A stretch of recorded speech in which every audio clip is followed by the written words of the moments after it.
Gracias, Tania. Muchas gracias a todos. Y bueno, vamos a aprovechar el tiempo para hacer un saludo importante, un saludo grande a todas las personas que están conectadas. Estuve intentando leer todos los mensajes, pero son muchísimos, muchísimos y pude rescatar solamente quizás algunos, pero obviamente entiendo que son muchos países que están conectados ahora y obviamente vamos a intentar que esta actividad sea totalmente de su agrado. Gracias a la invitación de SECAMI, estamos formando parte de su capacitación el día de hoy con el tema sistema circulatorio. Vamos a hablar un poquito sobre lo que es la anatomía, vamos a hablar sobre la fisiología y esto les va a servir como un paso previo a lo que ustedes van a ir viendo más adelante en lo que sería el tratamiento de las hemorragias, el tratamiento de esas heridas importantes que eh, fisiológicamente tienen solución, no solamente llegando ya a una instancia agresiva como sería el uso de ciertos dispositivos, sino también entendiendo desde la fisiología de la anatomía cómo es que sucede una herida, una hemorragia. Así es que para esto, cualquier duda que se pueda generar en todo el trayecto o posteriormente, que las personas que vean la grabación y quieran hacer una consulta, pueden enviar un mensaje directamente a mi teléfono o también al teléfono de Katia, que es la secretaria de Medicina para Todos.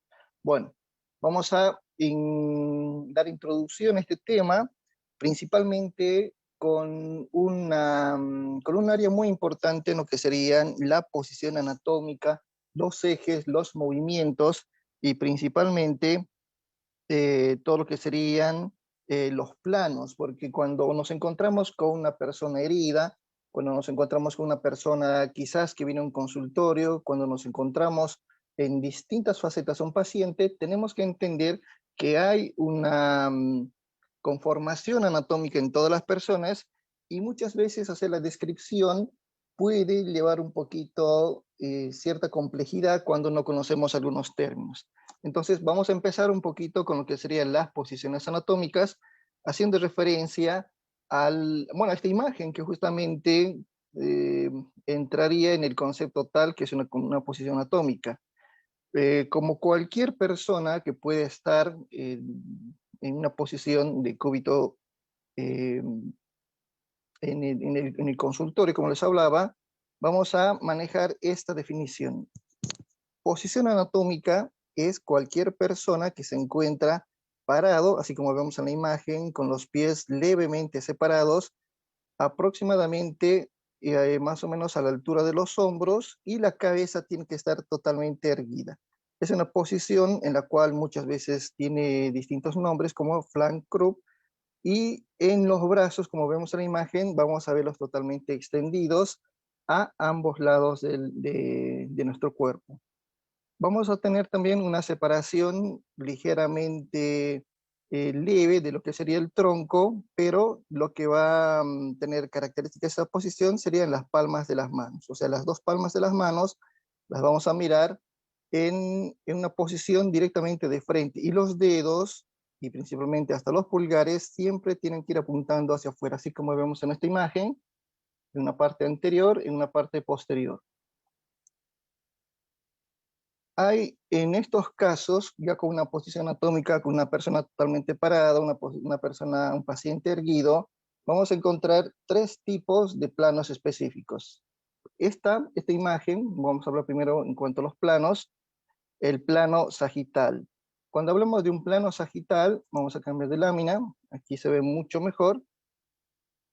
En esta primera imagen, el plano sagital, directamente, como vemos, nos divide esa persona, divide ese paciente en dos mitades, tanto una mitad derecha como una mitad izquierda. Y en este plano, como nosotros podemos observar, podemos realizar directamente ciertos movimientos que podemos observar desde la perspectiva, por ejemplo, desde perfil, hacia generalmente referencia a ciertos movimientos hacia adelante, por ejemplo, como hacia atrás, hacia arriba y hacia abajo, en esta posición, en este plano sagital. En esta otra imagen, obviamente, lo que sería el plano frontal o también llamado coronal, nos hace referencia a una división de nuestro cuerpo, obviamente, en la parte donde secciona también a la mitad, pero dándonos una parte anterior y una parte posterior. Y ahí podemos encontrar también ciertos movimientos, tanto de la cara anterior como la parte de la espalda. O sea, es una línea imaginaria, ustedes como verán, parte directamente en dos, una anterior y una posterior. Y la tercera, que sería un plano transversal, así como estamos viendo, nos muestra una división de una persona, nos demuestra una división de un cuerpo, básicamente a la mitad, dándonos dos sectores, una parte superior, desde el corte hacia arriba, y una parte inferior. Gracias a este corte también podemos entender ciertos movimientos desde la perspectiva obviamente de arriba, como también hacia abajo. Esos serían en cuanto a los planos, ¿sí? Plano sagital, plano coronal, plano frontal. Lo que vimos en esta imagen anterior, en cuanto a los planos, el frontal básicamente sería como es coronal, es como una corona que divide en dos, anterior y posterior. Esta nos daría una ubicación tanto a la derecha como a la izquierda, y esta nos daría hacia arriba y hacia abajo, según los planos. Pero también basándonos en estos mismos planos podemos obtener ciertos ejes, como el eje antero-posterior. Vamos a cambiar la imagen.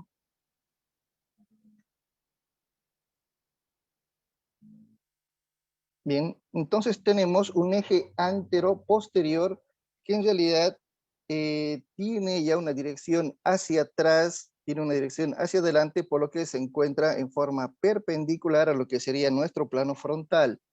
En cambio, el eje vertical directamente nos va a indicar, nos va a dirigir hacia arriba y hacia abajo, y es perpendicular a lo que sería el plano horizontal.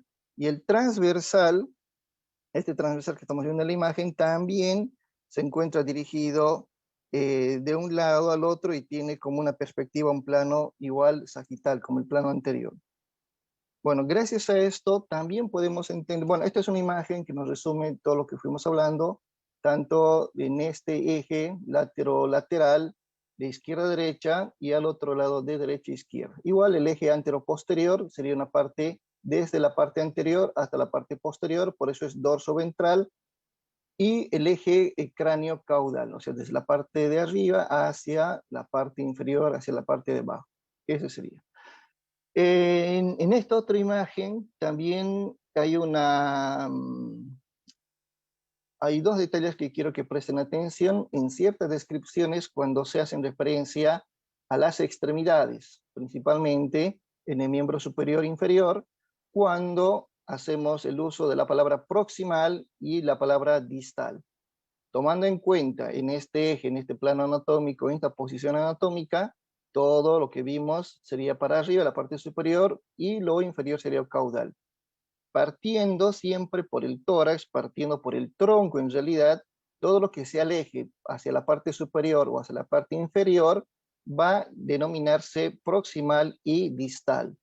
Suponiendo que tenemos un accidentado, tenemos una víctima en el cual presenta una amputación, una fractura, una herida, una lesión en el miembro inferior derecho, tomando como referencia solamente la pierna, y aquí en la pierna sabemos que tenemos dos huesos, la tibia y el peroné. Si tenemos una lesión a este nivel del hueso, de la tibia, estaríamos haciendo una descripción usando la palabra distal, porque si bien la tibia es todo este sector, desde la rodilla hasta el tobillo, la lesión se encuentra en esta zona. Entonces haríamos referencia a, se observa una lesión o una fractura, o se observa una amputación del hueso tibia a nivel distal. Entonces hacemos ese uso de la palabra distal para hacer referencia y entendemos que nos está indicando a esta zona. ¿Sí? Para no decir a la altura del tobillo, directamente decimos distal.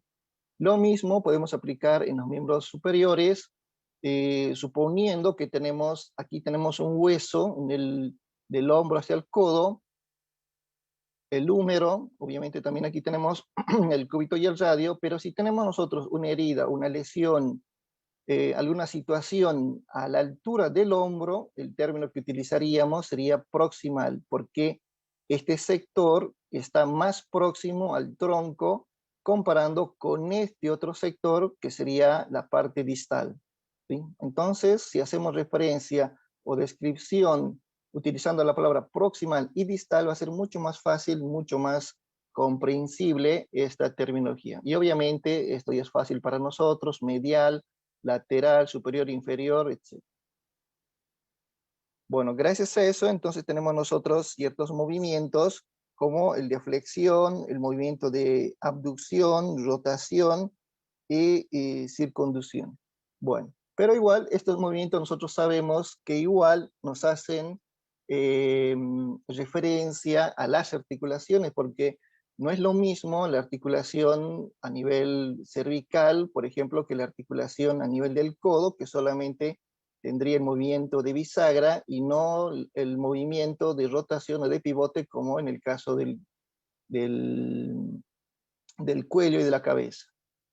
Bueno, todos estos movimientos nosotros conocemos: flexión, extensión, rotación, aducción, abducción, rotación interna, rotación externa, supinación, ¿sí? Esto es importante, siempre la supinación y la pronación, estamos hablando con la palma hacia arriba, con la palma hacia abajo.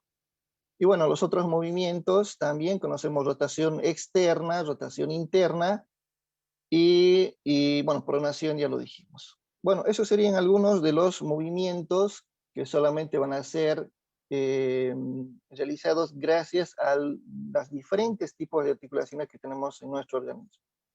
Bueno, igual en esta lámina resumimos flexión del tronco, lateralización, circuncisión, extensión, flexión lateral y hiperextensión. Muy bueno. Estos son conocimientos básicos, seguramente también ya tienen ustedes una base, así que vamos a pasar a lo más importante, lo que sería la anatomía y la fisiología de nuestro aparato circulatorio.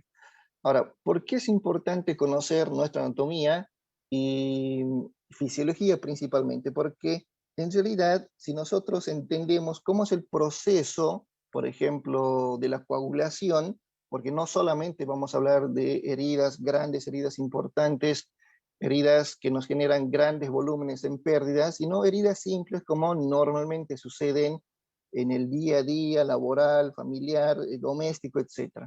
Alguien estaba cocinando, tiene un corte en el dedo, alguien tiene un pequeño golpe en la nariz y se presenta un sangrado, e incluso heridas mucho más complejas, hemorragias mucho más difíciles de tratar, como serían las hemorragias internas, porque ustedes saben, creo que ustedes ya conocen esa clasificación de las hemorragias, tanto internas como externas, que las internas son mucho más complejas de tratar que las externas. Por ejemplo, una hemorragia que se presenta a nivel digestiva, una hemorragia que se presenta a nivel respiratorio, lo que sería una hemoptisis, una temesis, etc. El proceso también va a ser un poco distinto y el tratamiento obviamente tendría que ser absolutamente casi intrahospitalario.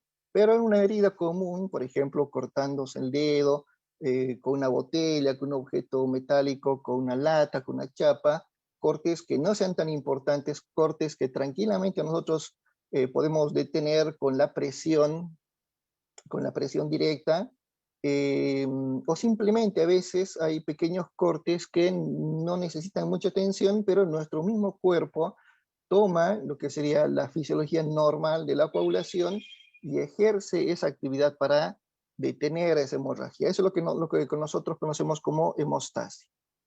Bueno, entonces nuestro sistema cardiovascular está compuesto por tres componentes importantes, tres elementos clave que vamos a desglosar, y obviamente ustedes van a aprender y van a terminar esta jornada sabiendo a un nivel muy alto, más o menos a una altura de los estudiantes de enfermería, de medicina.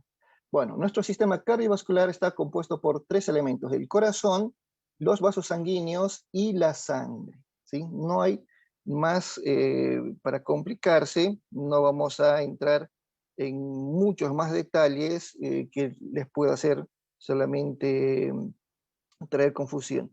Obviamente vamos a desglosar cuál es la función de cada uno, vamos a ver los componentes y vamos a ver los elementos desde el punto de vista de la anatomía y la fisiología.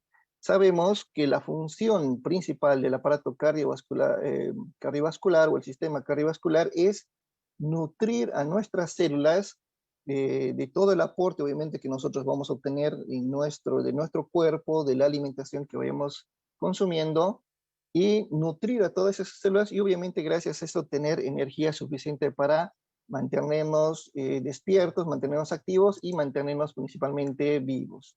Entonces, aquí estamos viendo que el aparato circulatorio sería corazón, vasos sanguíneos, ahí estamos viendo arterias, venas y principalmente el componente importante que sería la sangre. Bien, ahí estamos viendo igual una imagen en la cual nos hace referencia a lo que vamos a ver más adelante, ¿sí? En cuanto a la circulación, corazón, vasos sanguíneos y obviamente la sangre que circula en todo nuestro cuerpo, en todo nuestro organismo, mediante distintos sistemas de bombas. Bueno, vamos a empezar entonces con el corazón. Bueno, el corazón, la función en realidad del corazón, como sabemos, es principalmente bombear sangre a todo nuestro cuerpo. Y de esa manera nosotros vamos a obtener todo lo que sea el aporte energético, el aporte nutritivo y principalmente el oxígeno que va a ser llevado hacia las células, hacia los tejidos.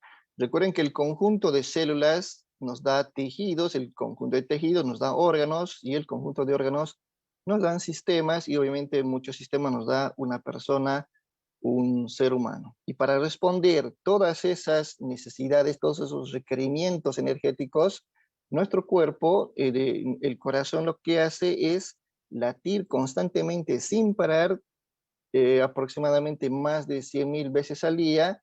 Por ende, ahí nuestro corazón jugaría el papel más importante para nosotros en la circulación. Obviamente, gracias a esa actividad de bombeo, a esa función de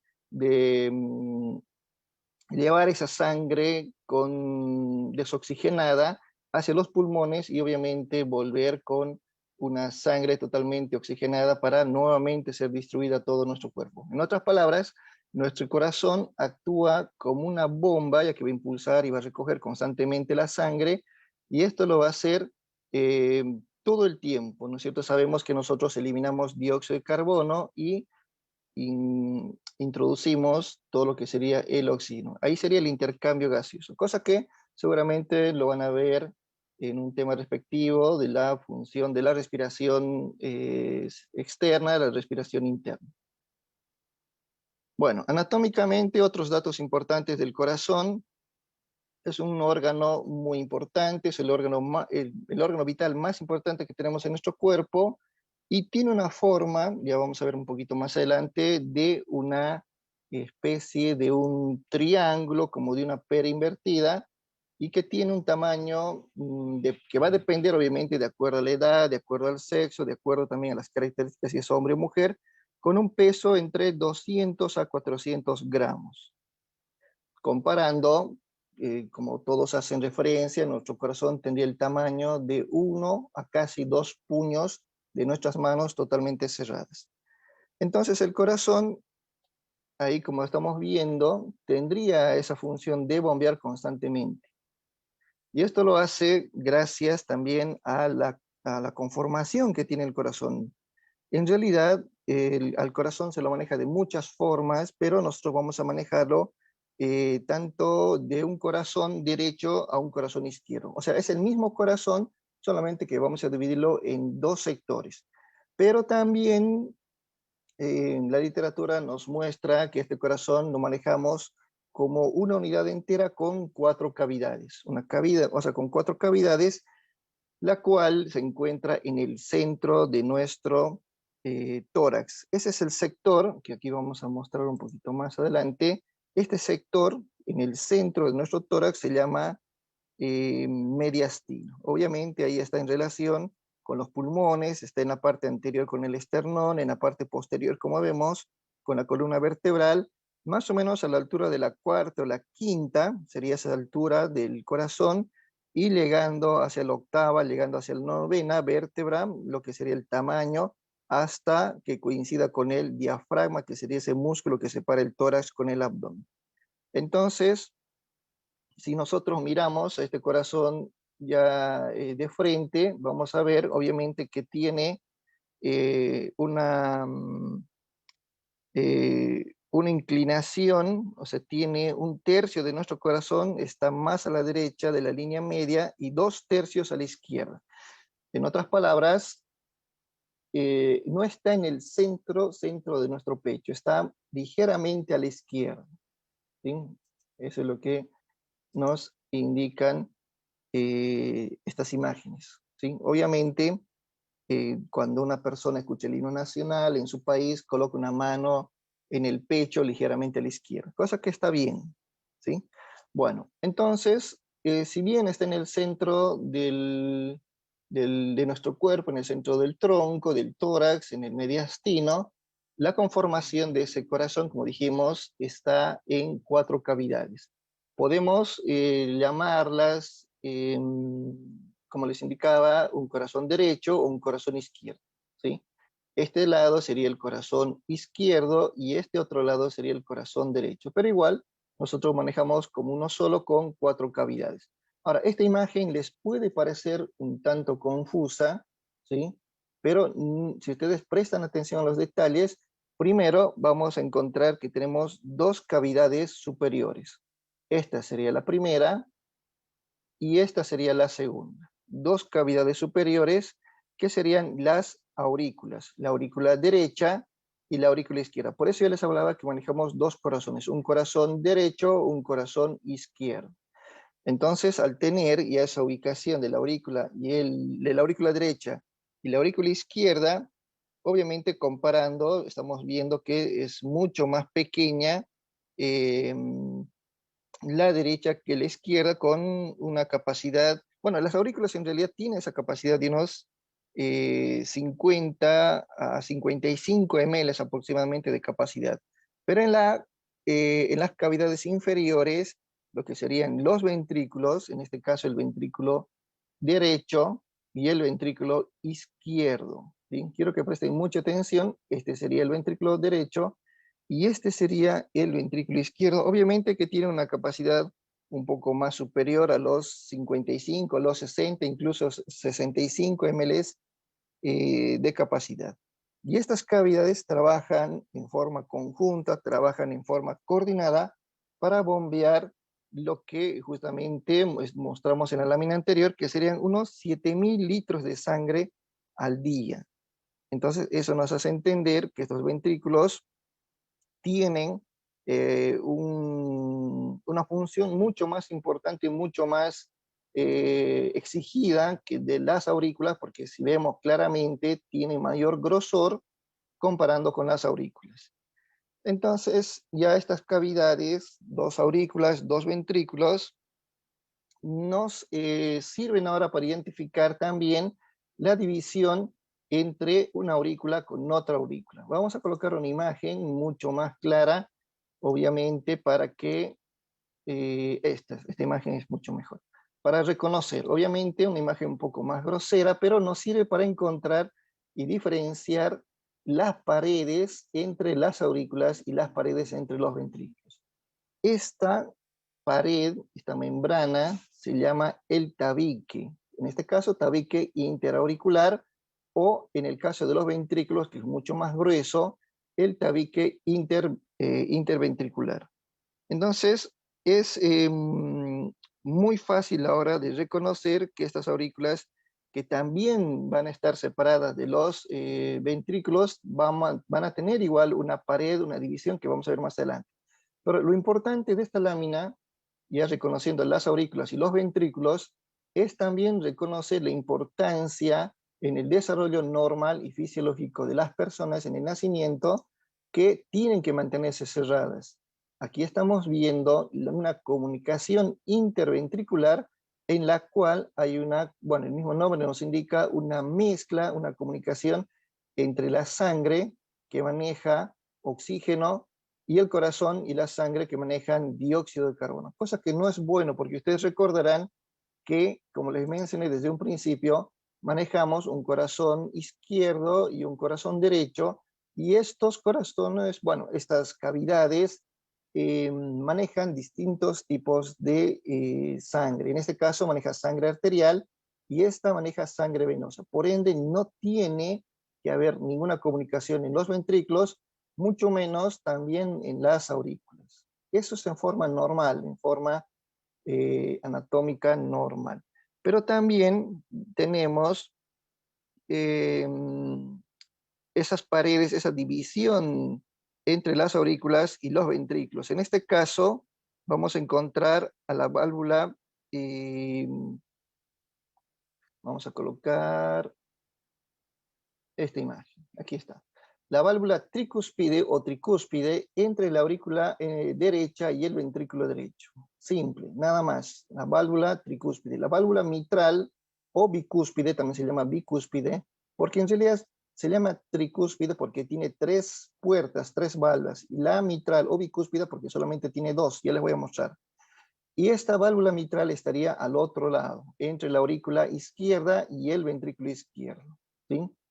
Aquí volvemos a nuestra lámina, donde les hablaba. Esta sería entonces la parte que ha sido seccionada, la aurícula derecha.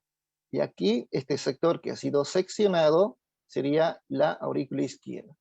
En la aurícula derecha, para vaciar y para hacer esa separación con el ventrículo, tenemos a esta válvula, válvula tricúspide o tricúspide porque tiene tres válvulas. Estamos viendo como tres puertas, por eso se llama tricúspide. En cambio, en el lado derecho de la aurícula, de la aurícula, perdón, de la aurícula izquierda al ventrículo izquierdo, esta puerta, esta separación, se llama la válvula mitral. ¿Sí? Válvula mitral que se abren y se cierran constantemente para permitir el llenado y el vaciado de sangre. Obviamente, recuerden, aquí estamos viendo el septum, esa separación entre las aurículas y los ventrículos tanto derechos como izquierdos. ¿Sí? Presten atención primero a esto, luego obviamente vamos a ver a mucho más detalle los otros sectores anatómicos. Bien, entonces con esto ya nos queda un poco más claro.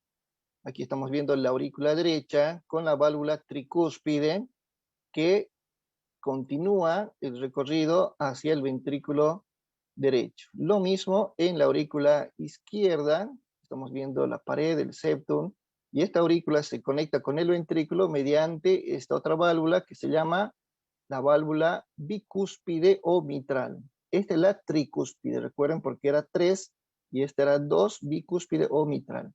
Ahora, si ustedes se acuerdan de eso, si ustedes eh, retienen esta información, les va a ser mucho más fácil entender lo que vamos a hablar un poquito más adelante en cuanto a lo que serían las demás válvulas, los demás vasos sanguíneos.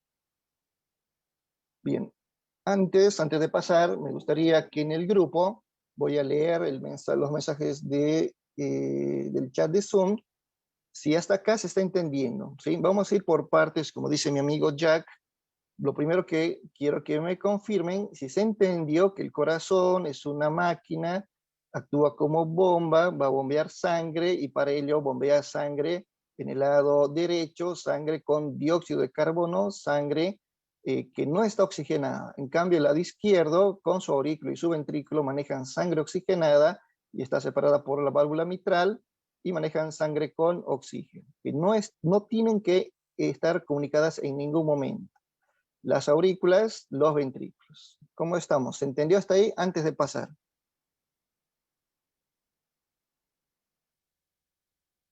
Bien, vamos a leer rápidamente. Si se entiende muy claro, excelente, perfecto.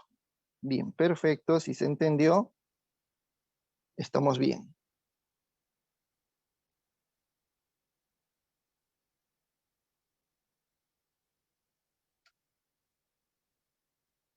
Bueno, esta era la imagen que les hablaba de esta patología de la comunicación interventricular. Obviamente también hay situaciones en las cuales se pueden solucionar tanto a nivel de las paredes del septum como también en las divisiones de las aurículas y los ventrículos. Bueno, entonces viendo nuevamente a nuestro corazón, volviéndolo a ver en forma un poquito más grande, tiene una orientación en forma que las aurículas quedan totalmente, si nosotros miramos al corazón en forma real, más o menos ahí como estamos viendo en la pantalla, no normalmente como lo vemos el corazón de los enamorados, sino este corazón como tal, así ubicado como vemos en la caja torácica, estaría con esa orientación donde nuestras aurículas, esas dos cavidades superiores, estarían en la parte posterior, lo que sería la parte ancha, ¿sí? Sería la parte ancha como la base de este triángulo, estaría en la parte posterior, ¿sí? Entonces siempre nos hagamos esa imagen que las aurículas van a estar en la parte posterior. Y obviamente el ápex, la punta del corazón, estaría ya en, o sea, el vértice estaría situado en la parte anterior. Por eso cuando hacemos la auscultación, cuando van al doctor y les escuchan los latidos, colocan en este sector, ¿sí? En estos espacios intercostales claves donde se escucha claramente el latido cardíaco, en el ápex, en la punta. Incluso en los bebés también es muy importante este sector. Bueno, entonces ya teniendo esa idea un poquito más clara de la ubicación, que las aurículas estarían en la parte posterior y la punta, en realidad, del ventrículo estaría en la parte anterior. Obviamente no está en forma totalmente anterior, sino está un poquito, como ustedes ven aquí en la imagen, un tanto lateralizada hacia abajo y acercándose un poco más aquí hacia la izquierda, más o menos a la altura del quinto espacio intercostal. Ustedes agarran las clavículas, tocan la primera, 1, 2, 3, 4, 5. En el quinto espacio intercostal, al lado del esternón, o línea media clavicular, es un sector clave donde se puede escuchar o incluso se puede percibir con la misma palpación de los dedos a esa altura. ¿Sí? Obviamente no es lo ideal para tomar el pulso, nosotros preferimos utilizar los vasos o las arterias más importantes, como es a nivel cervical y a nivel de las muñecas. Pero bueno, también es una opción el ápex, esta zona. Quinto espacio intercostal, recuerdo. Bien, obviamente para mirarlo desde frente, lo que nosotros mayormente estamos mirando sería el ventrículo derecho. Por eso la cara posterior, como les hablaba, va a estar ubicada más que todo en las aurículas. Bueno, ¿qué más? Anatómicamente, bueno, eso. Ahora, el corazón, obviamente, al ser una máquina, al ser una bomba, es totalmente un músculo. Y como músculo está conformado por tres elementos, tres capas importantes que quiero que presten atención. Vamos a pasar directamente a la imagen. Para que pueda tener esta función, para que pueda tener esta actividad de bombeo, tenemos que reconocer aquí. Esta es la imagen. Las capas que tiene el corazón. Primero, vamos a ver claramente la capa interna, o sea, estamos viendo como si fuese la sangre que está chocando las paredes de las cavidades, en este caso del ventrículo izquierdo. Esta pared interna, esta pared se llama el endocardio. Endo, recuerden, significa dentro, cardio, corazón. Entonces, cuando alguien les diga endocardio, tengo una endocarditis, entonces ya saben en qué sector puede estar el problema. Entonces el endocardio es la capa, la pared, la capa interna. Muy delgada, obviamente, es una membrana que va a cubrir todo el interior de las cavidades y obviamente nos va a delimitar también con lo que sería el corazón.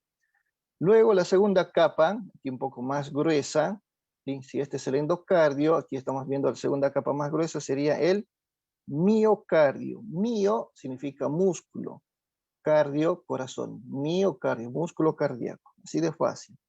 Este miocardio, obviamente, si son tres capas, este sería la capa media y es totalmente gruesa porque en realidad es músculo. Es músculo formado, obviamente, por muchas fibras, lo cual le da esa actividad y esa función de contraerse para poder bombear la sangre.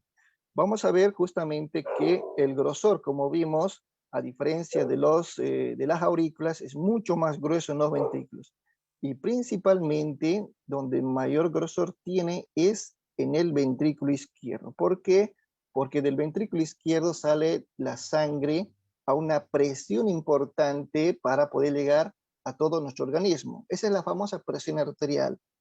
Si alguien les pregunta qué es la presión arterial, es la fuerza de la sangre que sale desde el corazón hacia los vasos sanguíneos, ¿no es cierto? Que sería el otro concepto de tensión, porque es uno de los conceptos que siempre aclaramos cuando nos hablan, cuando viene nuestra tía Marta y nos dice, hijo, tómame la tensión, y otros viene y dice, tómame la presión. O sea, ¿cuál es? Tensión, presión. En realidad estaríamos haciendo o hablando de lo mismo, solamente que la presión sería la fuerza de la sangre y la tensión sería la resistencia de esos vasos sanguíneos a esa fuerza. Por eso muchas veces cuando los vasos sanguíneos tienen cierta patología, cierta enfermedad, aneurismas, fragilidad, etcétera, o cuando esa persona tiene un pico alto de presión, obviamente los vasos sanguíneos van a verse totalmente repercutidos. Entonces, si tenemos unas buenas arterias, podemos soportar picos de presión muy alta, ¿sí? Y eso es gracias a el ventrículo izquierdo que bombea y como músculo, como bombea constantemente, perdón, como cualquier músculo va a tener una cierta hipertrofia, o sea, un cierto engrosamiento, un cierto agrandamiento. Y si nosotros vemos un corazón de una persona con patología, no sé si estamos con alumnos de países que no conocen el Chagas, la enfermedad de Chagas, o miocardiopatías o cualquier otra patología que es característico de engrosar y agrandar al corazón. Estos corazones se vuelven mucho más grandes, a eso se llama megacardio o cardiomegalia. Vamos a encontrar que igual el grosor de la musculatura del corazón de miocardio se va a ver totalmente alterada. Y obviamente un corazón grande no va a funcionar bien en cuanto a sus válvulas, en cuanto a los tendones y los músculos específicos del corazón. Pero bueno, volviendo a lo normal, entonces tenemos endocardio y tenemos miocardio, ¿sí? Así de fácil. Por eso el grosor, como les indicaba, no va a ser totalmente uniforme. Creo que eso es lo que indicaba nuestra lámina. Eh, Aquí está, ¿sí? No es totalmente uniforme, como vimos, en las aurículas tiene menor grosor comparando con dos ventrículos.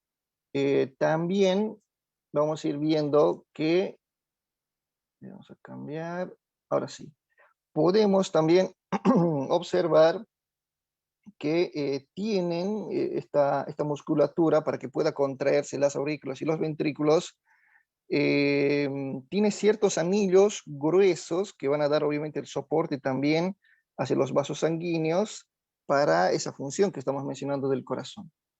Bueno, y la última capa se llama el eh, pericardio. O sea, peri significa alrededor, ¿no es cierto? Han debido escuchar esa palabra perímetro. O sea, peri, alrededor, cardio, corazón. Entonces es fácil de traducir, sería la capa externa, sería una membrana, sería una bolsa, sería como un saco, como una membrana fibrosa que va a cubrir, que va a proteger al corazón. Y obviamente este pericardio, como vemos en esta imagen, también va a tener una cierta división. Se divide en dos. Uno sería el pericardio fibroso y el otro el pericardio seroso. Ahora, ¿cuál es la característica de cada uno? Vamos a ver primero, este sería el pericardio parietal y este sería el pericardio visceral. Estas dos líneas amarillas, quiero que presten atención a estas dos líneas amarillas. Es como cuando hablamos de los pulmones, ¿se acuerdan de los pulmones que están cubiertos en membranas, en bolsas, que serían las pleuras?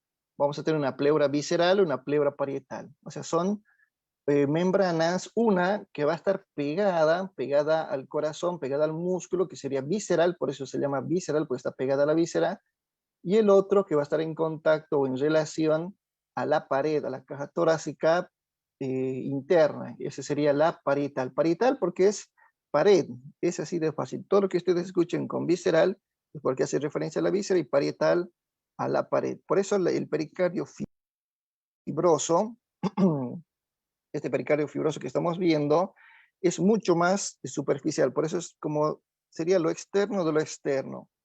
Y el grosor, como están viendo, es mucho más grueso, mucho más fibroso, y está en relación con los vasos sanguíneos porque les va a cubrir a todos los vasos sanguíneos que van saliendo del corazón, ¿sí?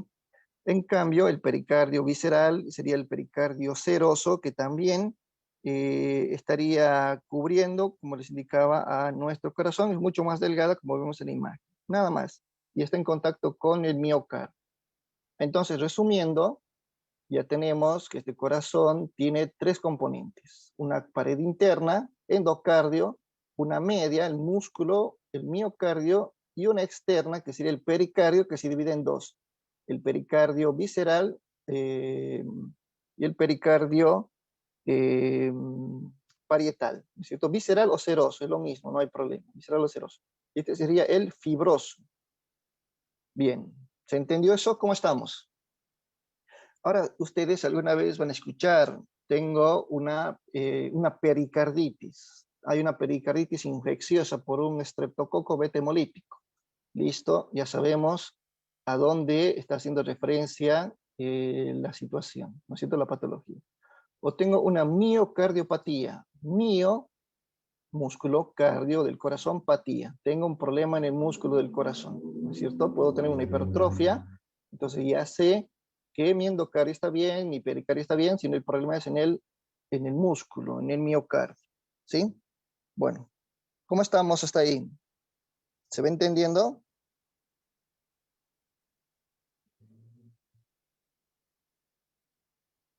¿Cómo estamos? Bien, en el mensaje dice, sí, hay un espacio, claro, bien, eso me olvidaba aclarar, hay un espacio virtual, exactamente. Ese espacio virtual que su compañero o compañera Adrián, sí, ese es un espacio que le permite justamente al corazón, cuando se contrae, cuando hay esa contracción, relajación, permite obviamente, como en los pulmones, darles el movimiento. Ahora imagínense que nosotros tenemos una pericarditis importante, totalmente rígida, totalmente estrecha, no tenemos eh, el espacio virtual importante que hay entre estas dos membranas. Obviamente nuestro corazón no va a poder funcionar de forma normal, ¿sí? O que de alguna forma tengamos una hemorragia en este espacio virtual, por ende no va a dejar contraerse, no va a dejar moverse normalmente al corazón, por ende va a limitar también su función. Obviamente ya es casi todo por lógica, ¿no es cierto? Bien, perfecto, necesitan, se entiende, todo bien y todo bien. ¿Qué nos dicen? ¿Y en medio qué es? Rubio, Marcos, el medio es un espacio virtual, supongo que esa es tu pregunta, o si es en medio de estos dos, sería el miocardio. Pero bueno, si es así, quedó, quedó aclarada tu pregunta. Interesante explicación. Pericarditis sería un problema de la pared. Claro, peri sería alrededor, car de corazón. Itis, recuerden que itis cuando, bueno, no sé si ustedes me conocen, no sé si hacen mis talleres, pero cuando dimos un taller de terminología médica, aprendimos y recordamos que itis está asociado siempre a a un proceso inflamatorio y a veces infeccioso, ¿sí? Entonces, por ende, sí. Bien, perfecto, todo bien. Itis, inflamación, bien, Nicolás. Inflamación, infección también, pueden ser los dos. Bueno, perfecto, vamos a volver a nuestra pantalla.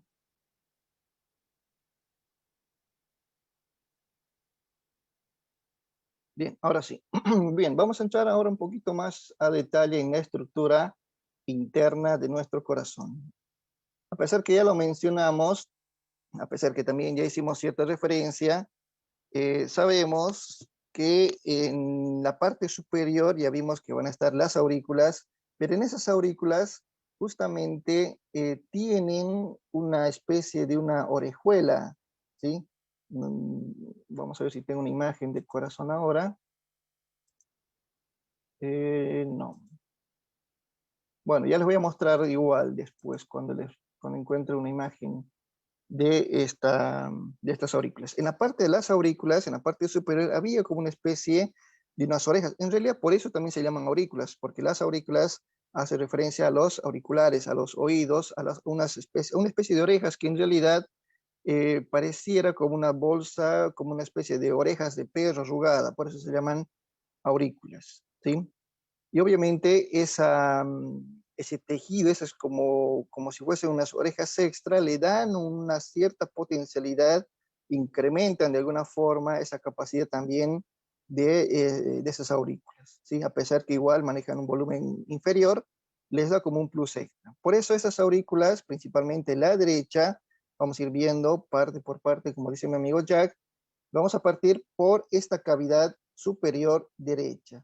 En la aurícula derecha, ustedes recuerden esa imagen, va a desembocar lo que sería la vena cava inferior y la vena cava superior. Eh, Vamos a ver si tengo por aquí un corazón. Bueno, vamos a utilizar esta imagen. Esta imagen me sirve bien. Bueno, estamos aquí en la aurícula derecha. Como les indicaba, en esta aurícula van a llegar los vasos sanguíneos que van a traer de nuestro cuerpo la sangre con dióxido de carbono. Y estos vasos sanguíneos se llaman, aquí estamos viendo, la vena cava superior.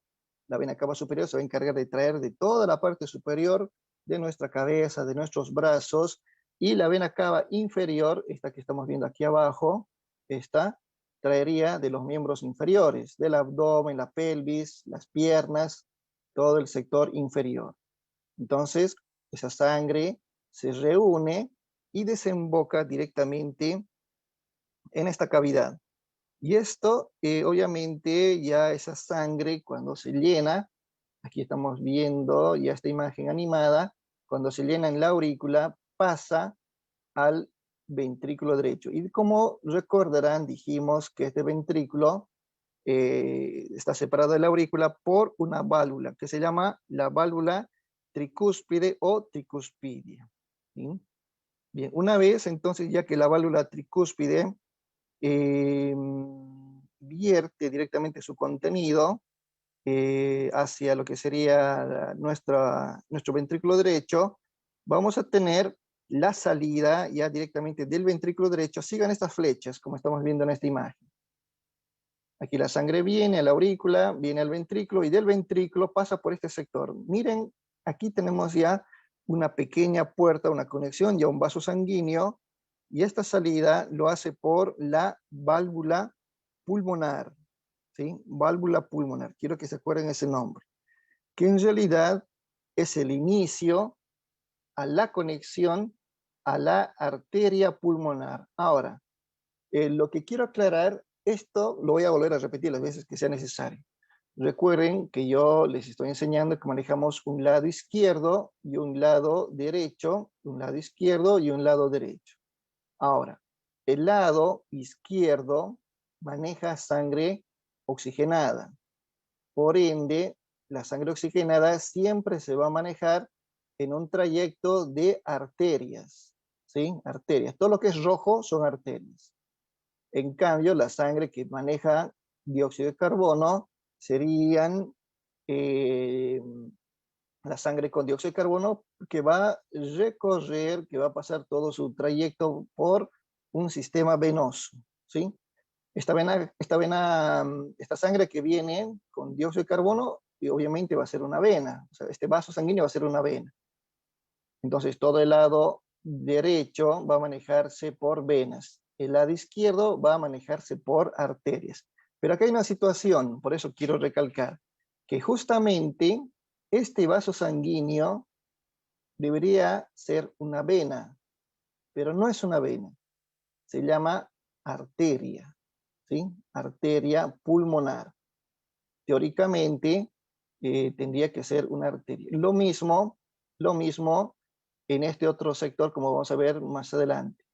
Los vasos sanguíneos que llegan aquí a la aurícula izquierda deberían ser arterias, pero se llaman venas. Pero bueno, eso les puede generar cierta confusión, ¿sí? No voy a entrar en más detalle porque les voy a volar la cabeza. Solamente recuerden que el lado derecho maneja sangre con dióxido de carbono, por ende son venas. Y el lado izquierdo manejan sangre con oxígeno, se llaman arterias, ¿sí? Bueno, entonces volviendo. La sangre que viene de la aurícula derecha pasa al ventrículo derecho, y este ventrículo derecho se contrae, abre esta puerta, estas válvulas semilunares, que sería la válvula pulmonar. ¿Por qué se llama la válvula pulmonar? Bueno, el mouse se me tila. Bueno, se llama la válvula pulmonar porque esta sangre va a ir por este sector. Vean esta división, tanto a la derecha como a la izquierda.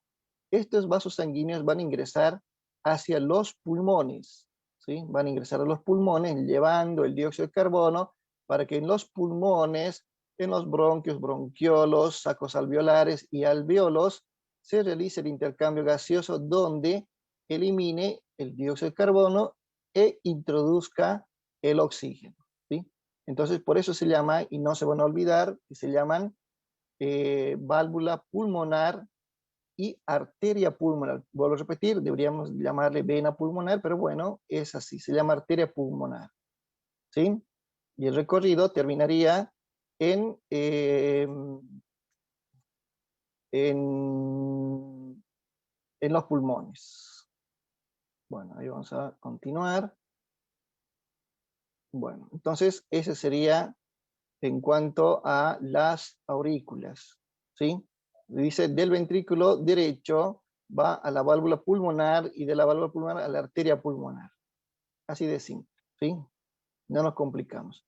Obviamente, cuando ya termina su ciclo, retorna esa sangre, desembocan directamente las venas pulmonares hacia la aurícula izquierda y al ventrículo izquierdo, pasa por la válvula mitral y nada más. Bueno, esto lo voy a mostrar en la imagen nuevamente para que no nos queden dudas. Vamos a recorrer aquí. Bueno, entonces lo mismo, ¿sí? Ahora, esta sangre que pasa por la válvula pulmonar, pasa por la arteria pulmonar, ingresa a los pulmones y regresa, y ese regreso lo hace por estos vasos sanguíneos, ¿sí? Por estos vasos sanguíneos, tanto de la derecha como del lado izquierdo, ¿sí? Vean que llegan aquí, vean estas flechas rojas, ingresan a la aurícula izquierda, ¿sí? Y la aurícula izquierda se conecta con el ventrículo izquierdo, ya dijimos, por una válvula. ¿Cómo se llama esta válvula? ¿Cómo se llama esta válvula? De la aurícula izquierda al ventrículo izquierdo. ¿Cómo se llama esta válvula? Vamos a leer rápidamente. Mitral, perfecto. Mitral o bicúspide, muy bien. Bien, prestaron atención. Tiene los dos nombres. Mitral o bicúspide. Perfecto, van a los pulmones. Bien, estamos bien.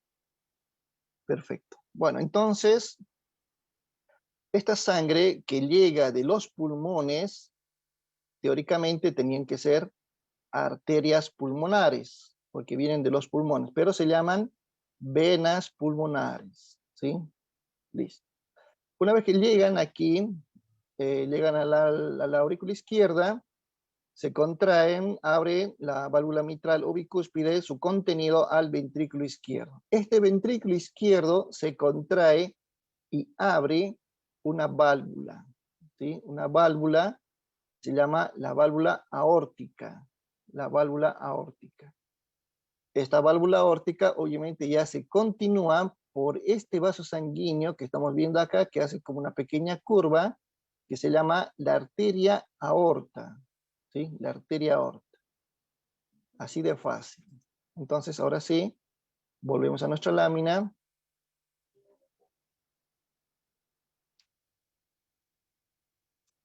Bien, algo así. Entonces, del ventrículo izquierdo, directamente envían la sangre a través de la válvula aórtica, atraviesan esa válvula y pasan directamente hacia la aorta que sale de nuestro corazón, ¿sí? Así de fácil.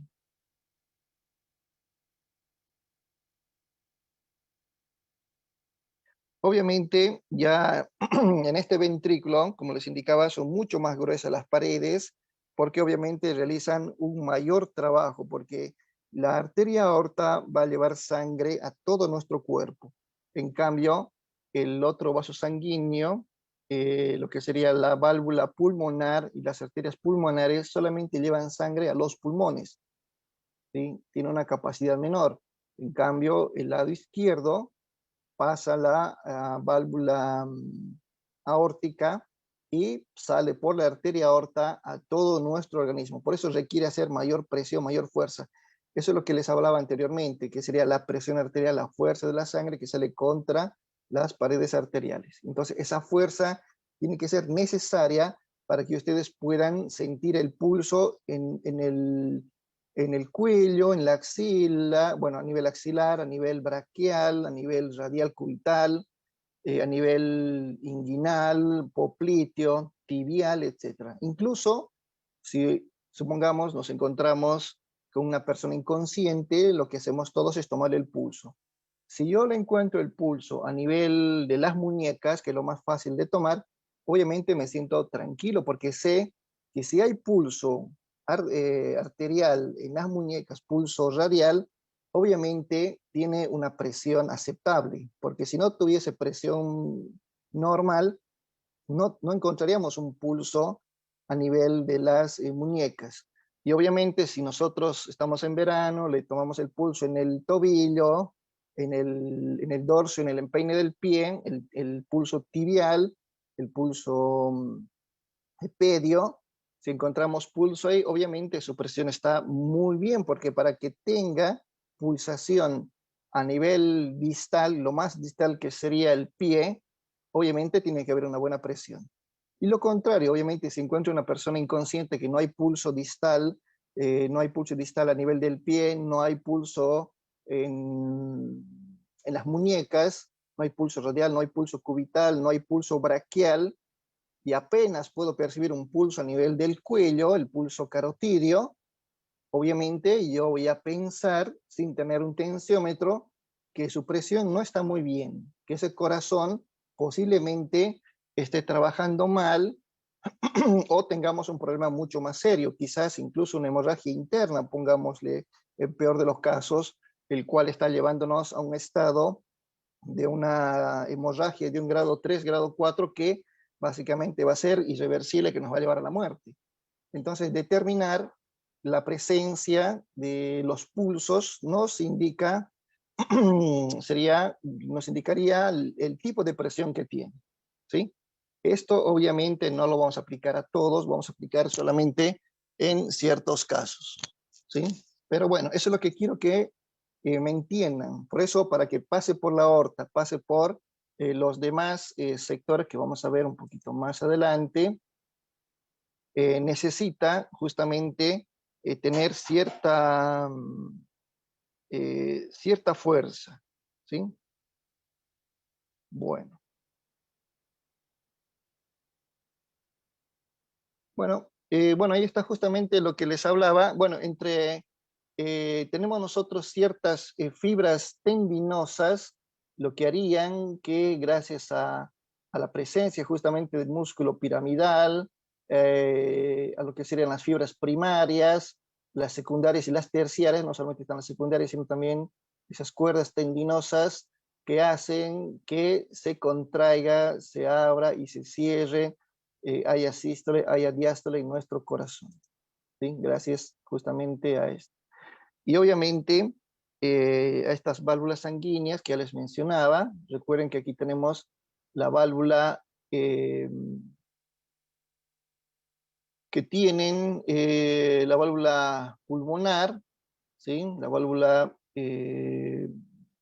aórtica, que también juegan un rol muy, muy importante. Bueno, la pulmonar y la aórtica son las que ya les mencionamos antes.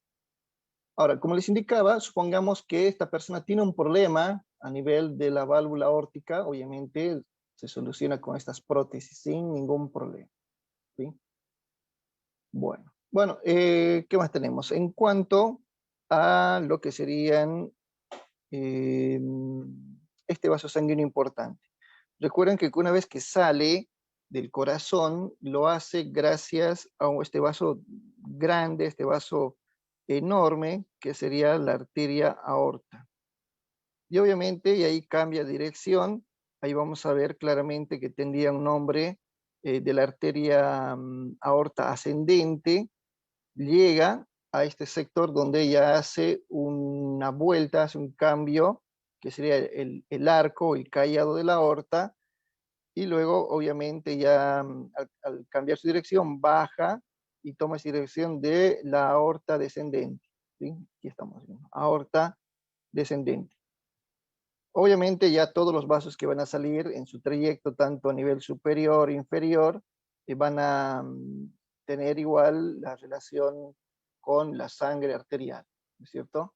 Aquí estamos viendo, vuelvo a repetir, aquí tenemos la arteria aorta, que en un inicio, como vamos a ver más adelante, cuando hablemos de vasos sanguíneos, salen las coronarias, aquí vemos el callado, vemos las arterias principales, lo que serían las arterias carótidas, internas y externas. Bueno, ese es el callado, es lo que me interesa que recuerden. Aquí está el corazón, aquí está la válvula aórtica, aquí está la arteria aorta, aquí está el callado de la aorta y todo el trayecto, obviamente, de este vaso. Hay patologías, como estamos viendo aquí, podemos tener nosotros un aneurisma. Aquí también estamos viendo un aneurisma, principalmente en la aorta abdominal. Lo único que cambia sería el nombre, o sea, aorta torácica, aorta abdominal, y obviamente el vaso sanguíneo sigue siendo el mismo, solamente que se va fraccionando, se va dividiendo. Lo mismo también en los miembros superiores, ¿sí? Ya vamos a ver un poquito más adelante. Entonces, las arterias se encargarían de manejar ese sistema. Bueno, aquí estamos viendo otra vez el callado de la aorta, ¿sí? Y esa patología, cuando escuchen aneurisma, sería una deformación, una alteración de la pared del vaso sanguíneo. Ya vamos a ver un poquito más adelante las paredes vasculares. Entonces sería una dilatación, es como una hernia en otras palabras, ¿sí? Una hernia del vaso, por ende, susceptible a que se rompa. Imagínense una persona con un aneurisma de aorta y donde justamente por un traumatismo o por aumentos de presión muy elevadas se revienta esa pared y esa persona va a morir desangrada en tan solamente instantes. ¿Sí? Bueno, ¿cómo estamos hasta acá? ¿Se entendió? Antes de entrar a los vasos sanguíneos, ya vimos el recorrido de las cavidades de las aurículas, de la aurícula derecha, la aurícula izquierda, del ventrículo derecho, del ventrículo izquierdo, y la salida tanto de la arteria pulmonar como también de eh, las venas pulmonares. Y obviamente, el más importante, la aorta, todo su trayecto, aorta ascendente, el callado, la vuelta, el arco, y la aorta descendente que bajaría en forma paralela por todo el sector anatómico. Bien, creo que está claro, ¿sí? Perfecto. Está más que bien. ¿Listo? Confirmado. Bueno, vamos a hablar sobre los vasos sanguíneos. Ya hablamos sobre el corazón. O sea, creo que no nos quedan más dudas del corazón. No voy a entrar en patologías porque en realidad no es patología del corazón lo que tenemos que ver, sino anatomía. Con que ustedes recuerden eso, bomba, cavidades, válvulas, capas, suficiente. Y es un golazo. Vamos ahora con los vasos sanguíneos. Aquí vamos a prestar un poquito más de atención porque puede ser un poquito más pesado el contenido, ¿sí? Vamos a hacer igual un recreo más adelante, denme un poquito más, voy a avanzar un poco de los vasos sanguíneos y vamos a hacer un recreo para que podamos estirar las piernas. Estar sentado mucho tiempo no es bueno para la circulación y eso vamos a ver más adelante cuando hablemos de las venas. Bueno, en cuanto a los vasos sanguíneos, sabemos y recordemos obviamente que tiene una relación importante con el corazón, porque el corazón, al ser esa bomba, al bombear toda esa sangre, lo va a hacer mediante este sistema de vasos sanguíneos, ¿sí? Y obviamente los vasos sanguíneos nosotros los podemos clasificar en tres. Algunos me dirán pueden ser cinco, pero en realidad son tres. Sería una arteria, una vena y un capilar. Quizás algunos digan arteriolas, otros dirán vénulas, pero en realidad es lo mismo, o sea, no nos vamos a pelear. no nos confundamos, nos quedemos arterias, venas y capilares.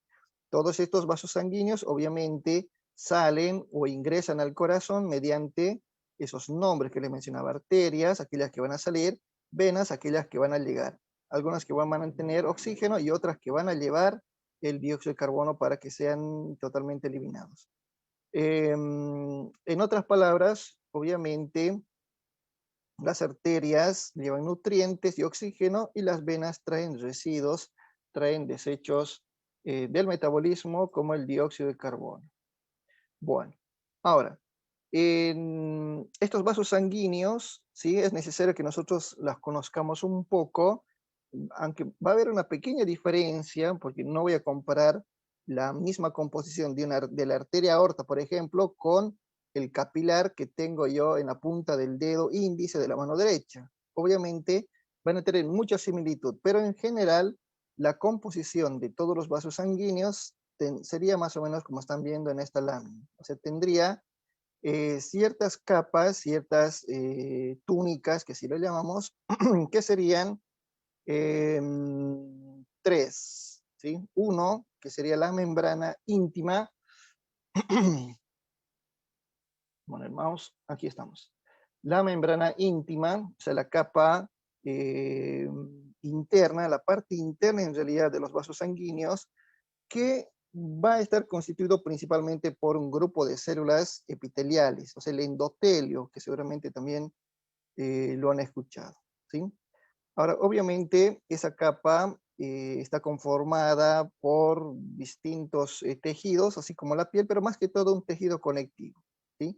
Y está en relación, obviamente, con la capa intermedia, que sería la capa media o la túnica media, que es mucho más importante, mucho más gruesa que la capa íntima, porque la capa íntima, recuerden que es una membrana mucho más delgada; por ende la media es quizás la capa más importante de estos vasos, porque está compuesto ya por musculatura, o sea, tiene músculo. Los vasos sanguíneos tienen músculo. Y el tipo de músculo que tienen es un músculo liso, un músculo que presenta ciertas fibras que van a tener esa característica de elasticidad, ¿sí?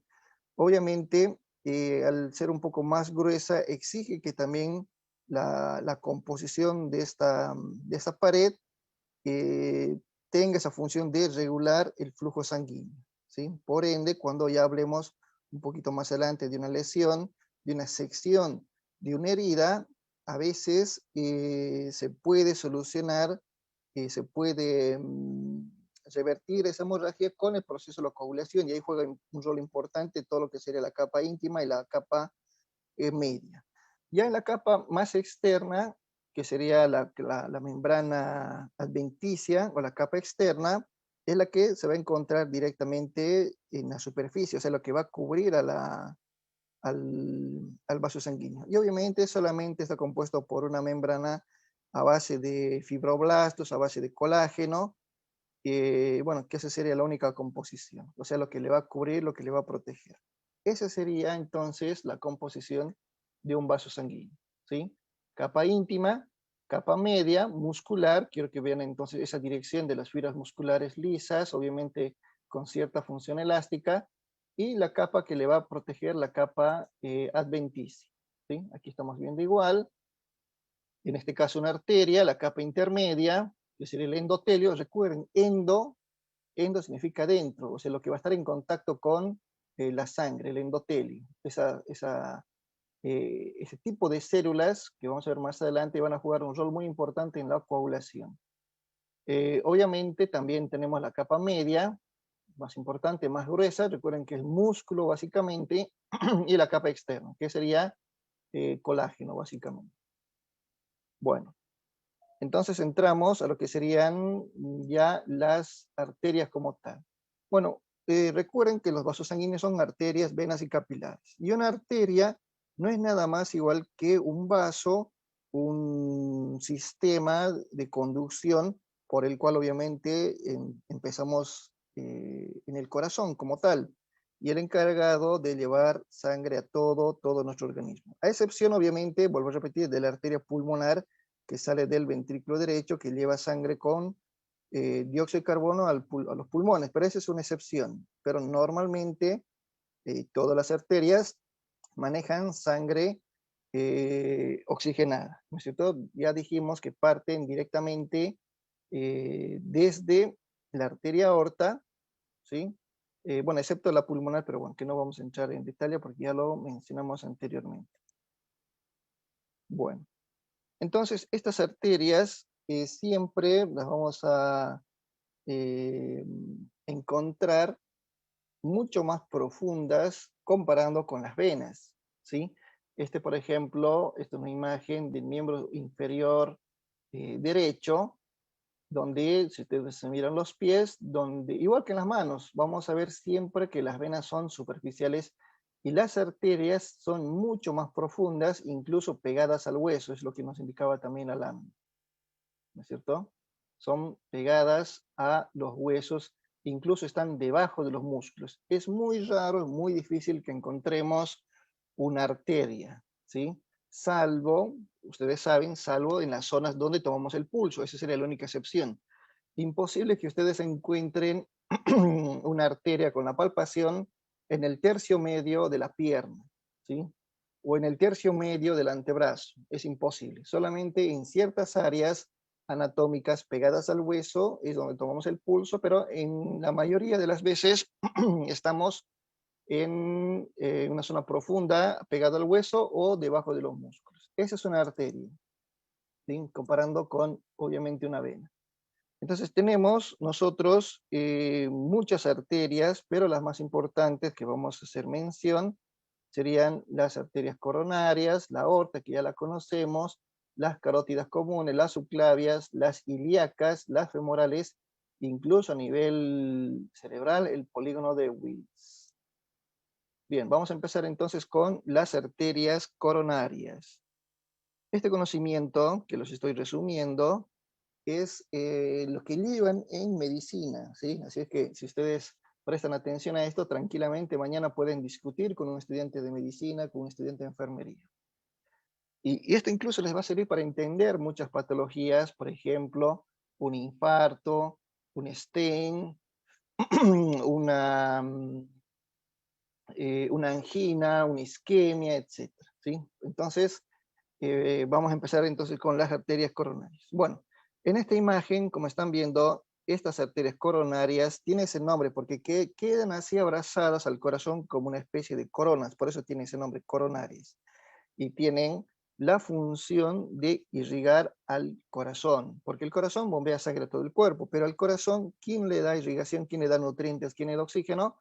Estas señoras, las arterias coronarias. Por ende, vamos a tener igual una división, vamos a identificar claramente ciertas ramas, principalmente la arteria coronaria, principalmente la derecha, por ende nosotros vamos a reconocer aquí con nuestro mouse la arteria coronaria derecha, esta sería la arteria coronaria derecha, que tiene una dirección más o menos siguiendo lo que sería eh, el surco interauricular, o interaurículo-ventricular, perdón.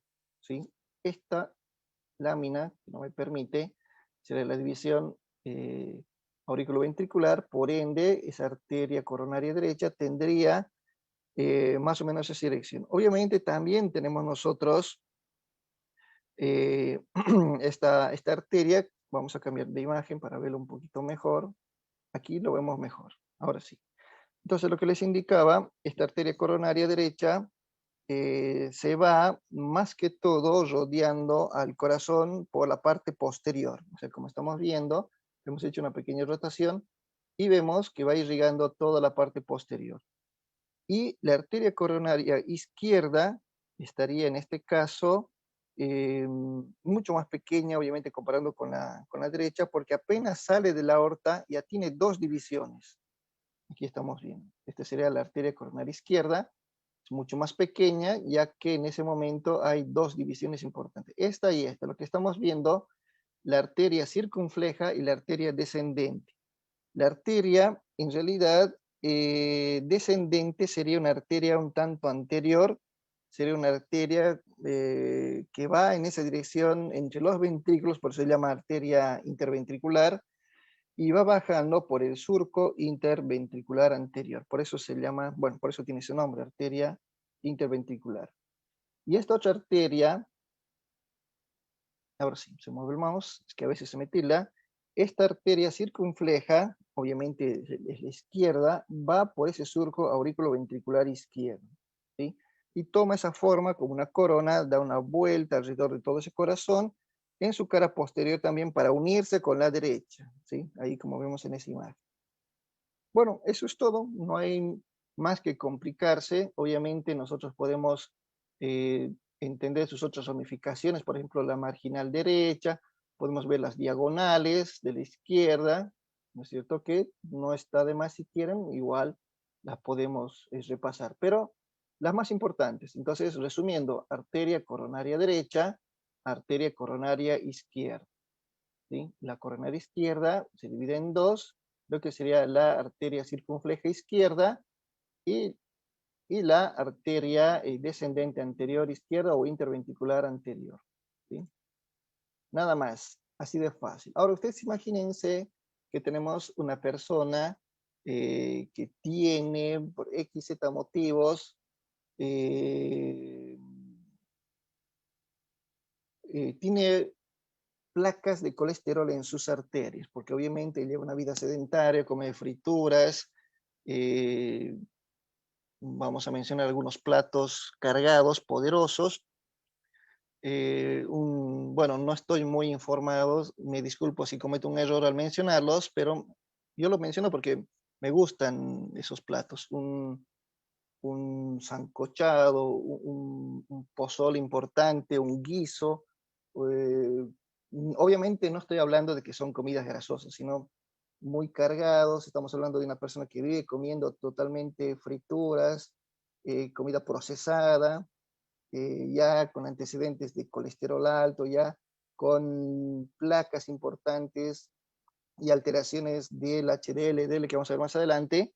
Y obviamente, quizás también mezclándole ahí un poco también de coágulos, un poco de una placa trombótica, y que se desprenda una pequeña fracción de una mezcla incluso de ese trombo con colesterol y viaje por una arteria. Por ende, nos vamos a imaginar que viaja por la arteria descendente, la interventricular, ¿sí?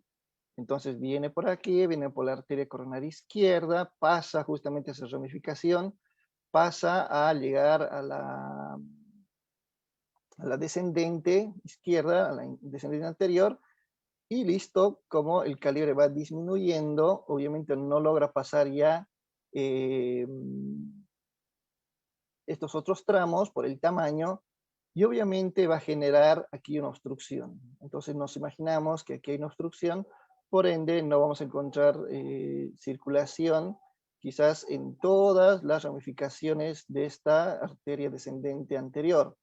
Y por ende, al tener la presencia de un trombo, de un coágulo, todo este sector, al no tener circulación, va a sufrir la isquemia, o sea, no va a tener aporte sanguíneo. Y con el pasar de los segundos, con el pasar de los minutos, esta persona va a empezar a tener dolor en el pecho, dolor en el maxilar inferior, un dolor que se va a irradiar al miembro izquierdo. Y si es mujer, obviamente va a tener síntomas no similares a los del hombre, porque ustedes saben que el infarto del hombre es un poco distinto al infarto de la mujer, ¿sí? Pero bueno, ese es otro tema. Entonces, ahí tendríamos lo que, bueno, ya mencioné, un infarto, ¿sí? Un infarto. Un infarto, ¿por qué? Porque hay una obstrucción del flujo sanguíneo, por ende no hay sangre ni oxígeno, y todo este sector que le daba irrigación, aparte del ápex, aparte de este sector de este ventrículo, obviamente no va a funcionar porque no tiene sangre y no tiene oxígeno, por ende no va a tener esa actividad normal y va a empezar a morir, va a empezar a haber necrosis de tejido y obviamente eso le va a llevar a un paro, ¿sí? A un paro cardíaco, que luego también se va a tener la función respiratoria y Como causa de muerte, un paro cardiorrespiratorio a causa de un infarto agudo del miocardio, ¿sí? Entonces, esa sería la explicación en su certificado de función, un IAM, ¿no es cierto? Que termina en un PCR, un paro cardiorrespiratorio. Entonces, es importante saber justamente, bueno, hay más ramas incluso que no estamos viendo todas, pero estas son las más importantes. Entonces, siempre cuando veamos un grosor que va perdiendo ese calibre, va tomando diámetros mucho más angostos, es así como funciona, hasta llegar hasta la parte terminal. Y donde termina una arteria, ustedes saben que retorna por una vena. Pero eso vamos a ver más adelante. Bueno, bueno, aquí estamos viendo lo mismo que habíamos hablado ya hace un momento de la arteria aorta. Ya habíamos hablado parte de lo que sería la arteria aorta, el callado, la descendente, y lo que sería también estos otros vasos, que ya lo vimos, ¿no es cierto? Aquí hay una imagen interesante. Esto es una imagen doble. Epa, ¿qué pasó? Ahora sí. Esta es una aorta normal, ¿sí? Y este es un callado doble aórtico, ¿sí? Obviamente no es común, pero suele pasar. Bueno, lo importante de esta arteria aorta es que obviamente nosotros vamos a tener muchas ramas, vamos a tener ciertas ramificaciones, por ejemplo, el tronco brachiocefálico, vamos a cambiar de lámina, aquí estamos, el tronco brachiocefálico es una rama en la cual involucra la arteria subclavia y la arteria carótida común derecha, que a diferencia de esta otra, directamente salen de la arteria aorta. Vuelvo a repetir, la unión de la subclavia con la carótida forman el tronco brachiocefálico arterioso, porque también hay un tronco brachiocefálico venoso, esos que llegan directamente a la aurícula derecha. Pero bueno, en el caso de la arteria, estamos viendo aquí el tronco. Un tronco obviamente son muchas ramas, en este caso la subclavia y la arteria carótida. Recuerden que las carótidas son las que llevan sangre hacia la cabeza, hacia el cuello, hacia el cerebro. En la subclavia derecha, esta subclavia va a ir al miembro superior derecho. La subclavia izquierda, que sale también del callado de la aorta, va a ir a el miembro superior izquierdo. Luego terminará en axilar, braquial, cubital, radial, dorsal, palmar, etc. Y terminaría en los miembros superiores, ¿sí? Bueno, también tenemos en este callado bueno, bueno, les dije la arteria carótida común izquierda y la derecha, nada más. Esas serían las ramas del callado de la aorta. Bueno, luego sí cambia de nombre, sería la misma aorta, pero en este caso sería la aorta abdominal. Obviamente, este no es la arteria aorta, pero quiero que lo tomen como un ejemplo que baja igual, casi por el centro de nuestro cuerpo, ¿sí? Este es el esófago en realidad, ¿sí? Este es el esófago, pero bueno, lo coloqué esta imagen para que ustedes vean esa relación que tiene de este caído de la aorta con los demás órganos, porque también pasa. Este orificio que está acá es para la aorta. No para la aorta, sino para la imagen que pasa, digamos, ese vaso sanguíneo. Recuerden que por acá va a bajar la aorta y también van a subir vasos sanguíneos importantes, ¿sí? Las venas principalmente.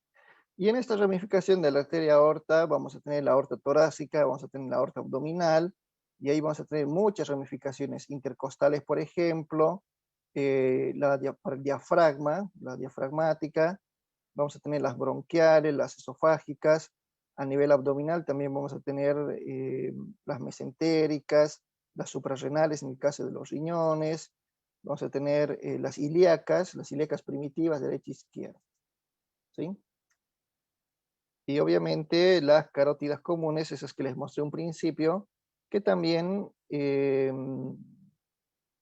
tienen también su división, ¿no es cierto? La carótida externa y la carótida interna. La externa es esa que nos va a dar irrigación a la parte externa, a la piel, al cuero cabelludo, y la carótida interna la que va a ingresar hacia nuestro cráneo en la parte interna.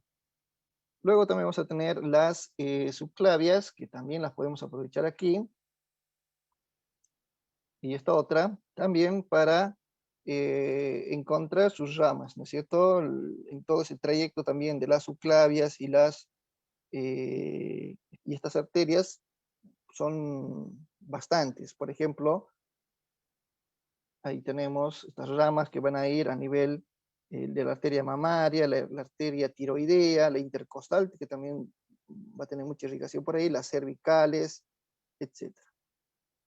Aquí estamos viendo, obviamente, que después se va a convertir en arteria humeral, la arteria braquial, cubital radial, eh, las dorsales, el arco, etc. Bueno, todas las arterias que nosotros conocemos.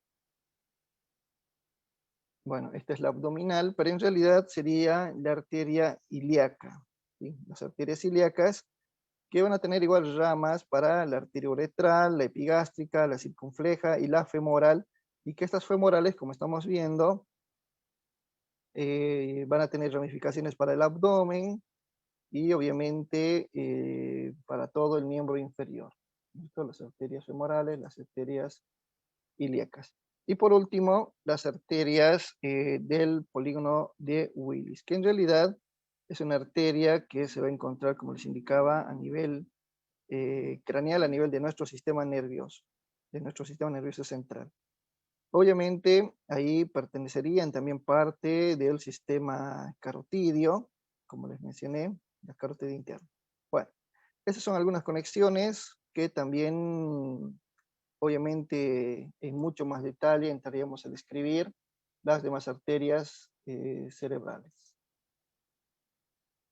Bueno, ahora sí. ¿Esto qué es? Ah, sí. Bueno, les mencionaba que en realidad nosotros tenemos esa arteria aorta en todo su trayecto, como ya vimos, pero también está esta arteria pulmonar, ya que tenemos esta imagen, la vamos a aprovechar, porque recuerden que esta es la arteria pulmonar, se llama así arteria pulmonar. ¿Por qué? Bueno, porque sale del ventrículo derecho llevando sangre con dióxido de carbono hacia los pulmones, así también estamos viendo aquí, hacia los pulmones derecho, el pulmón izquierdo, y esa sangre retorna de los pulmones directamente hacia estos vasos. Tanto del pulmón izquierdo como del pulmón derecho ingresan a la aurícula izquierda. Y lo hacen por este sistema que en realidad debería llamarse arteria, pero se llaman venas pulmonares. Cuidado que esto sea pregunta del parcial, porque obviamente ustedes van a tener un pequeño parcial, lo hice con la intención no de ser pesado, sino con la intención de que ustedes puedan evaluarse a sí mismos y puedan responder con lo que aprendieron hoy, porque todo lo que voy a preguntar en este parcial es todo lo que voy a hablar.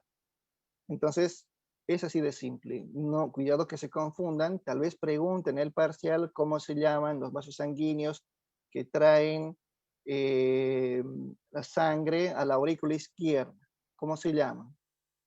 Puede haber opciones y una de las opciones puede que yo coloque arterias pulmonares, puedo colocar venas pulmonares y ustedes tendrán que escoger lo que es correcto. Sería venas pulmonares, porque recuerden que en este caso es al revés, cambia, solamente en este sector, ¿sí? O que en el examen pregunte, obviamente, que esas arterias pulmonares, la arteria pulmonar, ¿de qué cavidad sale?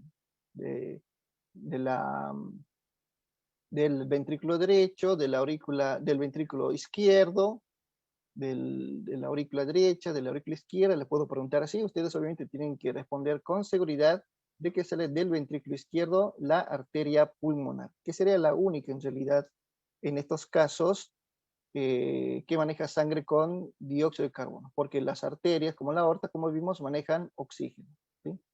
Así de simple, así de fácil. Nada más. Vámonos con las venas. Ahora sí. Vamos a hacer un pequeño recreo, ¿sí? Mientras yo voy a eh, levantarme un segundo, dar unos 2, 3 pasos y nuevamente volver a sentarme. Les sugiero que también hagan lo mismo. Nos queda todavía un poquito más entiendo de que vamos a cumplir con el horario estipulado, pero es necesario hacer un pequeño descanso, ¿sí? Bueno, mientras tanto, si quieren pueden hacer preguntas o vayan a tomarse un café, preparen un mate, preparen un vaso de agua, estiren las piernas y nos vemos en 5 minutos, ¿sí? Así es que no se vayan.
Hola, ¿qué tal? Sí, ya retornamos.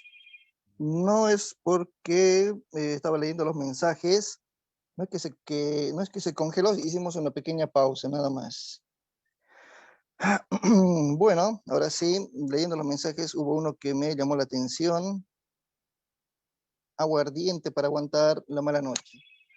Está muy bien, está muy bien. Yo siempre recomiendo un pequeño vaso de vino todos los días, es totalmente saludable. Y qué mejor para acompañar esta noche. Un vino, color, bueno, ya saben qué color.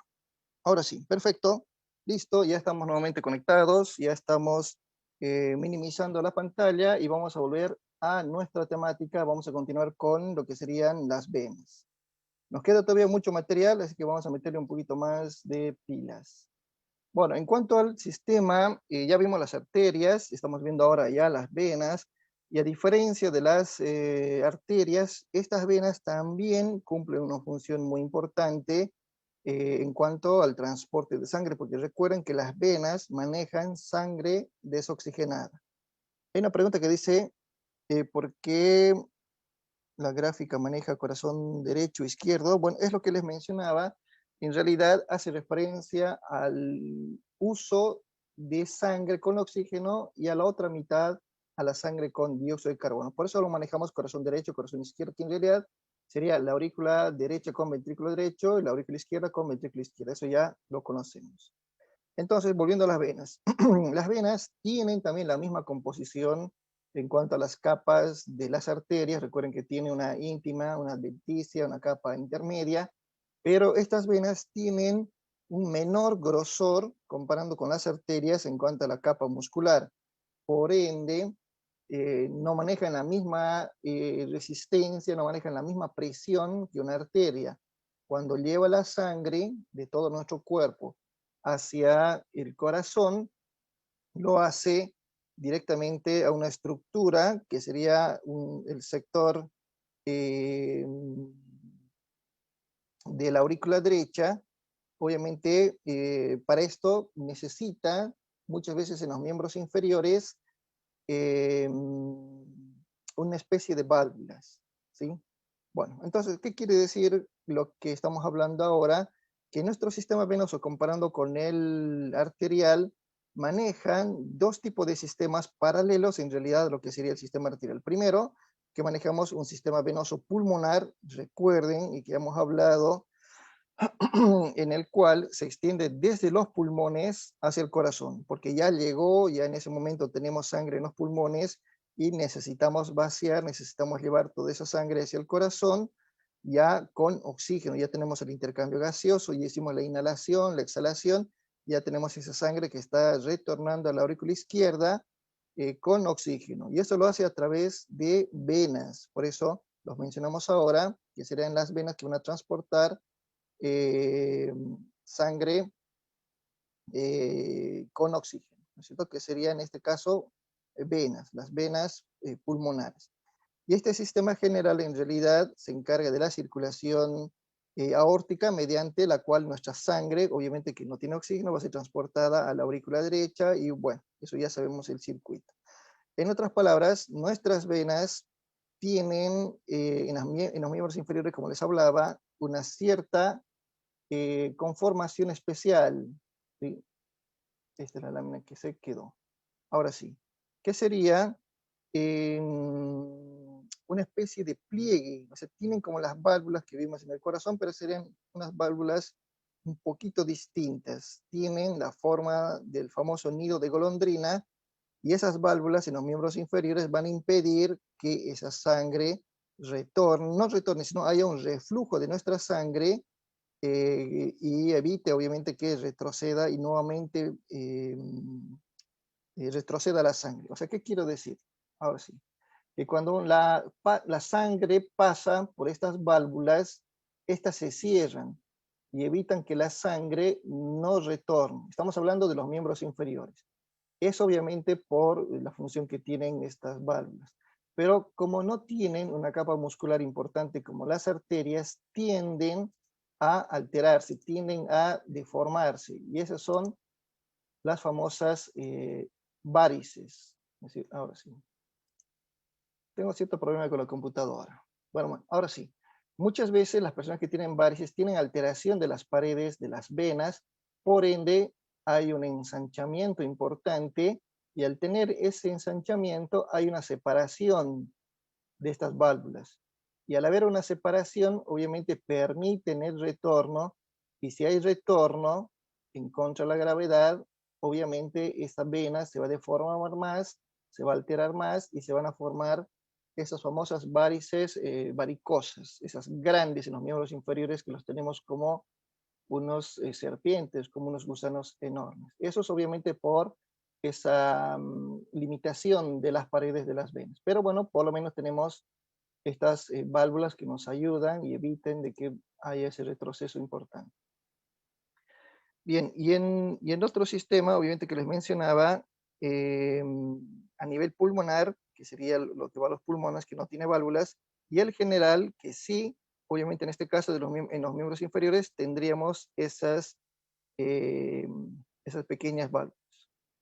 Hay una gran lista igual de vasos sanguíneos venosos, pero nosotros vamos a hacer mención a los más importantes. Por ejemplo, la vena cava superior, que esta vena cava superior, vamos a ir viendo las imágenes, se va a encargar de recoger la sangre de la mitad superior de nuestro cuerpo. Estamos hablando de las extremidades torácicas, del cuello, de la cabeza, etcétera. Y la otra que sería las venas cava inferior, que es la que va a recoger de la parte inferior, del abdomen, de las extremidades inferiores.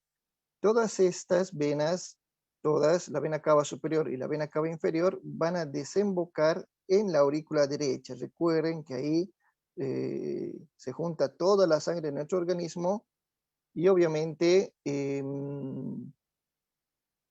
van a formar parte de la circulación, en este caso circulación menor. Lo mismo, igual los miembros inferiores que les hablaba de las válvulas, ¿no es cierto? Igual tenemos vasos sanguíneos, en este caso las tibiales, la poplitea, la femoral, etcétera, ¿no es cierto? Todo, esta sería, lo que sería la arteria aorta, en las venas sería la vena cava, ¿sí? La vena cava inferior, así de fácil. El trayecto que hace una arteria lo hace también una vena. El trayecto que hace una arteria lo hace una vena. Bueno, en cuanto a los capilares, recuerden que los capilares van a hacer la transición, o sea, son vasos sanguíneos muy pequeños, vasos sanguíneos básicamente microscópicos, que forman en realidad una delgada capa de ese tejido, que son la prolongación de las arterias, en este caso, que serían las arteriolas, y que también van a ser la finalización de las venas, o sea, que serían las vénulas. Ahora, estos capilares tienen también un rol muy importante. Sabemos que a nivel, por ejemplo, que a nivel del flujo general de nuestros capilares, de las arteriolas, principalmente de las venas, lo hacen mediante una circulación que se llama la microcirculación, ¿sí? Bueno, por ejemplo, los pulmones contienen 300 millones de capilares, cosa que si tranquilamente nosotros podemos unirlos en una sola línea, una sola fila, en una sola hilera, estas pueden tranquilamente extenderse más de 2.300, casi 2.400 kilómetros, ¿sí? Imagínense esa cantidad de capilares que tenemos solamente a nivel pulmonar. Bueno, entonces también vamos a ver algunos vasos sanguíneos importantes, algunos capilares más relevantes, como el capilar venoso, los capilares arteriales y también lo que serían los capilares continuos, que serían esos de tipo muscular, los capilares viscerales y los capilares sinusoidales o sinusoides. Aquí estamos viendo algunos capilares que tienen justamente esa característica, por ejemplo, el continuo, el fenestrado o el sinusoide, que permiten justamente cumplir esa función de elevar, de transportar, de absorber también y de desechar. Entonces, gracias a las distintas características, eh, a los distintos tipos de capilares. Bueno, ¿qué más tenemos? Bueno, ahora sí, ya tenemos entonces avanzado todo lo que sería eh, la parte anatómica. Vamos a ver un poco ahora sobre la fisiología cardíaca, cómo es que funciona, cómo es que ese corazón bombea sangre mediante esas cavidades y que es transportada mediante esos conductos a esos vasos sanguíneos y obviamente al contenido que sería la sangre. En realidad, la fisiología como tal se realiza gracias a tres cambios, a tres actividades importantes. Uno que sería fenómenos químicos. Tenemos que entender que para que haya toda esa actividad existen componentes microscópicos, existen actividad química, principalmente a nivel muscular, sabemos que un músculo va a reaccionar, esa reacción se llama excitación muscular, lo hace gracias al intercambio de ciertos compuestos químicos, pero principalmente de ciertos iones que van a tener esa función o esa actividad de entrar y de salir de nuestras células, y eso va a generar en estas fibras musculares, en estas fibras cardíacas, un cierto intercambio de iones, por ejemplo, el calcio, ¿sí? Y el sodio. Vamos a ver igual en la actividad eléctrica más adelante cómo es que funciona, cómo se activa, cómo genera en realidad la chispa, la electricidad de ese corazón para generar esos impulsos eléctricos. Entonces van a estar siempre, siempre, siempre ahí esas células musculares, esas fibras del miocardio generando igual entre la sangre esa actividad, ¿no es cierto? O sea, todo lo que se va a originar en esa actividad, esa reacción química, nos va a dar lugar a movimientos mecánicos. O sea, tiene que haber reacción. Y de esa reacción, de esa acción, vamos a tener una reacción. Y luego tenemos, eso sería a nivel químico. Luego tenemos también a nivel mecánico, ¿sí? Bueno, aquí estamos viendo justamente esa actividad donde entra, entra sodio, sale potasio, lo que genera también esa respuesta a nivel químico. Pero a nivel mecánico, entendemos que el corazón tiene esa actividad de contraerse, ese corazón que va a tener esa capacidad también de reducirse, de dilatarse, lo hace mediante una actividad que se llama sístole. O sea, cuando se contrae, cuando se reduce, se llama sístole, pero cuando el corazón entra en un estado de reposo, en un estado de relajación, se llama diástole. Entonces, esta dilatación para nosotros se llama diástole. Y durante estas actividades de sístole y diástole, principalmente durante la diástole, nuestras aurículas y los ventrículos están relajados. Y al estar relajados, obviamente, hay un momento en el cual se llenan de sangre, mientras que en la diástole, obviamente, ya la sangre se va a contraer y va a expulsar la sangre de esas cavidades, sean de las aurículas de los ventrículos y de los ventrículos a los vasos sanguíneos. Entonces, esa actividad se lleva a cabo constantemente en forma sucesiva, la sístole y la diástole, lo que conforman en realidad el famoso ciclo cardíaco. Entonces, ahí tenemos sístole, ¿sí? En sístole vemos contracción. En diástole vemos relajación. En sístole, cuando se contrae, bombea la sangre, expulsa la sangre, y en diástole, cuando se relajan, reciben sangre. Sístole, diástole. El latido cardíaco, lo que ustedes perciben al tocar el pulso en las muñecas, en los pies, en el cuello, en cualquier parte del cuerpo, es nada más que el ruido que hacen estas válvulas, lo que ustedes escuchan, ese sonido, tic-tac, luk-duk, ese sonido del corazón, no es nada más que ese ruido de estas válvulas cuando se abren y se cierran en la sístole o en la diástole. Si alguien no sabía de dónde es ese ruido, es del sonido de las válvulas. También hay fenómenos eléctricos. Ya les mencionaba que ese corazón, para que funcione en forma normal, cumpliendo todo ese requerimiento, esas necesidades diarias, genera de por sí un impulso eléctrico. Y ese impulso se va a propagar. O sea, el corazón va a elaborar su propia actividad eléctrica. Y al propagarse, obviamente, por ese músculo, del músculo en realidad, cuando haya intercambio de ciertos iones que van a provocar la excitación, o sea, esa respuesta de todas esas fibras cardíacas. Y esto va a estar ubicado, obviamente, en el miocardio, principalmente en la aurícula derecha. Aquí vamos a ver en esta imagen lo que estamos mencionando, ¿sí? Todo empieza aquí. Una vez que nosotros tenemos, y este impulso se va a propagar de la aurícula derecha en forma sistemática, en forma automática, primero en el nódulo aurículo ventricular. O sea, primero quiero que me entiendan, eh, tenemos una actividad en la aurícula derecha que se llama el nódulo sinusal. Del nodo sinusal se va a irrigar, va a llevar toda esa corriente al nódulo aurículo ventricular. ¿Por qué se llama el nódulo aurículo ventricular?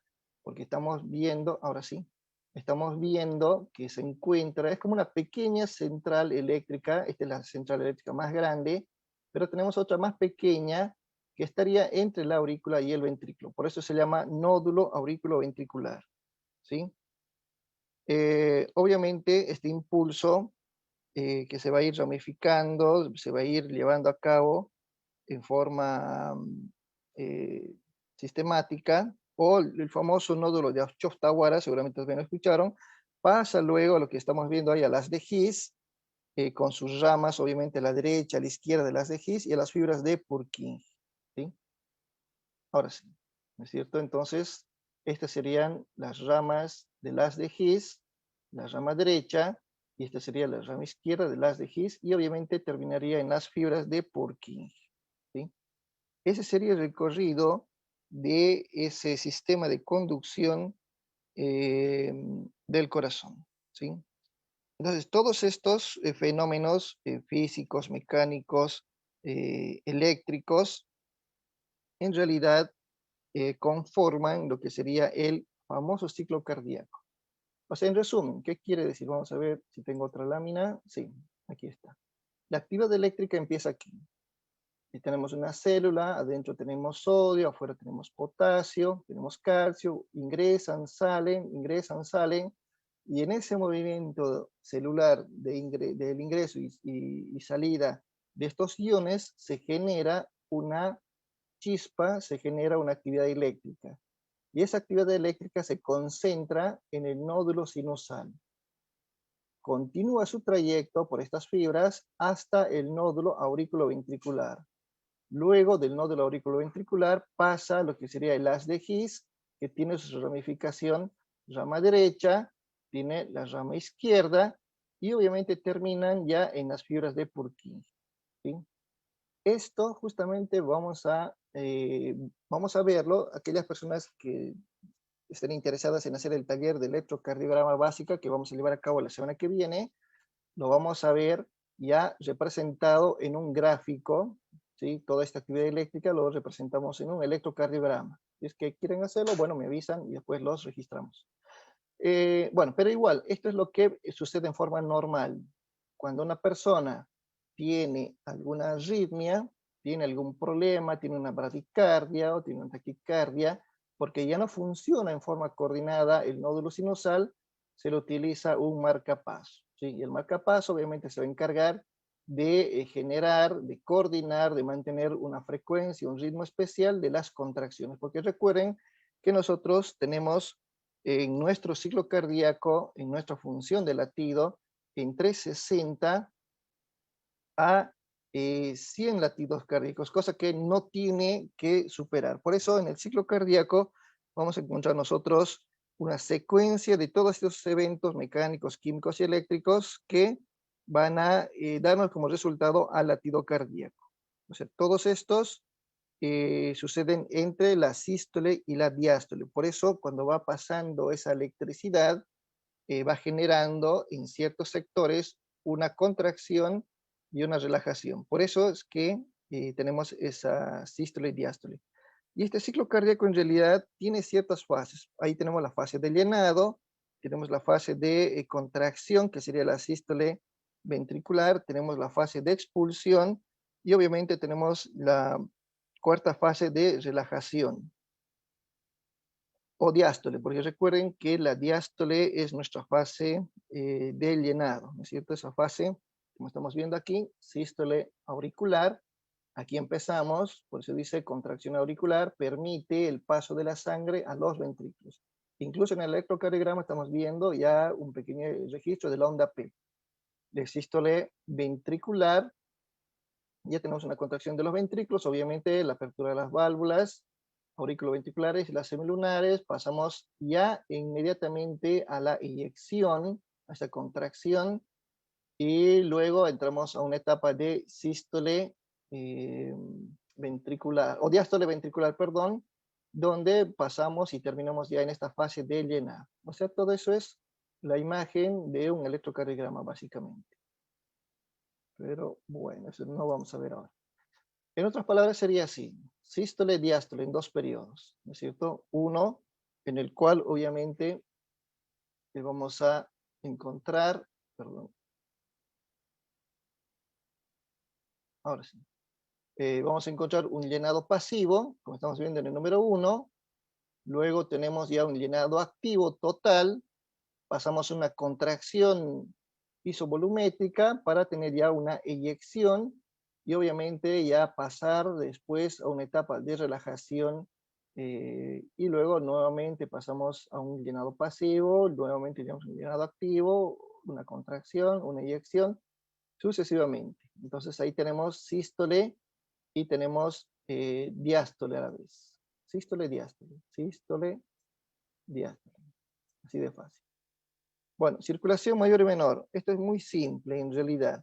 Cuando hablamos de circulación mayor, estamos hablando de los circuitos circulatorios. Cuando hablamos de mayor, vuelvo a repetir, cosas que ya mencionamos, es un flujo mucho más grande, es un flujo sanguíneo que proviene del ventrículo izquierdo. Recuerden que es donde tenemos mayor grosor, mayor potencia, mayor presión, y sigue su trayecto a todo nuestro organismo, a toda la economía para aportar nutrientes y oxígeno en forma normal. Y la circulación menor sería en este caso llevar sangre del corazón, del ventrículo derecho hacia los pulmones. Recuerden que vamos a mandar para oxigenar, nada más. Esto ya conocemos, ya lo hemos hablado constantemente. Aquí igual tenemos un resumen, circulación menor.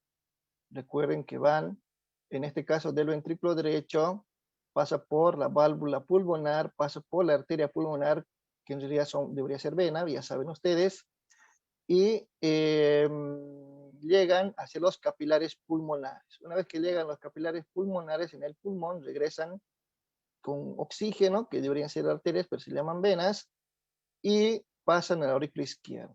Esa es la circulación menor, que inmediatamente se engancha, da continuidad a la circulación mayor, porque el ventrículo, la aurícula izquierda bombea al ventrículo izquierdo y el ventrículo izquierdo bombea por la aorta a todo nuestro cuerpo, a todas las arterias principales y arterioles.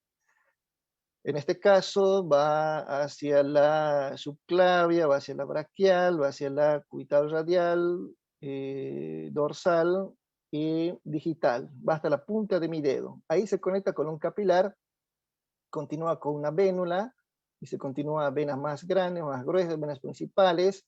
En este caso sería vena cava superior porque está viniendo de la parte superior, aurícula derecha, y listo, otra vez enganchamos con la circulación menor. Entonces, es así de fácil. Cuando alguien les pregunte de circulación mayor, de circulación menor, ya saben en qué consiste. Por eso les hablaba un corazón derecho y un corazón izquierdo, que en realidad es lo mismo, es el mismo corazón, solamente que manejan cavidades con sangre oxigenada y sangre con dióxido de carbono. Aquí estamos viendo igual una lámina que resume lo que hemos mencionado. Circulación mayor, sistémica, más grande, rica en oxígeno, sale del ventrículo izquierdo.